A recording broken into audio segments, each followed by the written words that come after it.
গতকাল গিয়েছিলাম আমরা একটু ঘুরতে, যেহেতু 14 তারিখ ভ্যালেন্টাইন ফাল্গুন।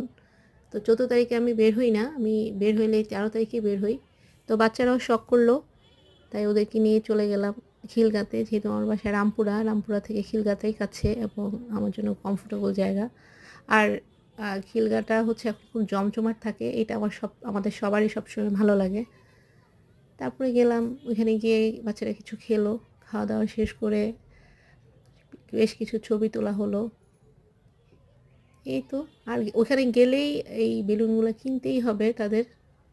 বাচ্চারা এগুলা এটা না নিলে মনে হয় ওদের সেই ঘোরাফেরায় অসম্পূর্ণ। তারপর বাচ্চারা বেলুন কিনলো, কেনাটেনা শেষ করে আমাদের সেই ভ্যালেন্টাইনের ও পাপা দেওয়ার ট্রিটও শেষ হলো। তারপর আমরা বাসায় ফিরে আসলাম। সবাইকে আজকে 14 তারিখে ভ্যালেন্টাইনের অনেক অনেক শুভেচ্ছা, ভালোবাসা। আল্লাহ হাফেজ।